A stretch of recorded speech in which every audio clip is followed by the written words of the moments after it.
माण्हुनि सां ॻाल्हाइण लाइ फ़ोन जी ज़रूरत हूंदी आहे ऐं भॻवान सां ॻाल्हाइण लाइ मौन जी ज़रूरत हूंदी आहे। माण्हुनि सां ॻाल्हाइण लाइ बिल ॾियणो पवंदो आहे, पर भॻवान सां ॻाल्हाइण लाइ दिलि ॾियणो पवंदो आहे। भॻवान वटि 2 शक्तियूं हूंदियूं आहिनि, पहिरीं आहे माया ऐं ॿी आहे भक्ति।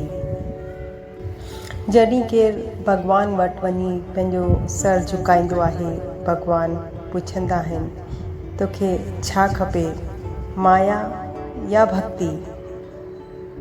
ऐं जॾहिं भक्त पुछे थो हे मुंहिंजा मालिक, ॿिन्हिनि में छा फ़र्क़ु आहे, त भॻवान चए थो अगरि तोखे नचणो आहे त तूं माया खणी वञ, ऐं अगरि तोखे मूंखे नचाइणो आहे त पोइ तूं भक्ति खणी वञ।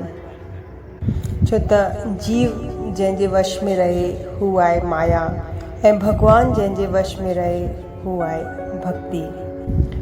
कंहिं पुछो कि भक्ति छा थींदी आहे, त ॾाढो सुठो जवाबु मिलियो कि भक्ति हथ पेरनि सां न थींदी आहे, न त विकलांग कॾहिं न करे सघंदा, न को भक्ति अखियुनि सां थींदी आहे, न त सूरदास जी कॾहिं न करे सघंदा, ऐं न को भक्ति ॻाल्हाइण ऐं ॿुधण सां थींदी आहे, न त गूंगा ऐं बहिरा कॾहिं न करे सघंदा, ऐं न को भक्ति पैसे सां थींदी आहे, न त ग़रीब ऐं कमज़ोर कॾहिं न करे सघंदा। भक्ति त बसि भाव सां थींदी आहे। भक्ति हिकिड़ो अहसासु आहे जेको दिलि सां थी करे असांजे वीचारनि में ईंदो आहे, ऐं हुन सां ई प्रभु सां असांजो रिश्तो मज़बूत करे छॾंदो आहे। भॻवान जॾहिं इंसान खे ठाहियो त हुनखे सभु शयूं ॾिनई, पर हिकिड़ी शइ हुई जेकी इंसान जे हथां किरी पई, ऐं भॻवान हुनखे पंहिंजे पेरनि जे हेठां लिकाए छॾियो। जॾहिं इंसान उतां वियो त कंहिं पुछो कि तव्हां पंहिंजे पेरनि जे हेठां छा लिकायो ऐं इंसान खे वापसि न कयो? भॻवान चयो ही शांती हुई जेकी हुन जे हथ मां किरी पई, ऐं हाणे इंसान सदैव हिन जी तलाश में रहंदो, पर हुनखे किथे ई कान मिलंदी। जॾहिं हू मुंहिंजे चरणनि में ईंदो त हुनखे शांती ज़रूरु मिलंदी।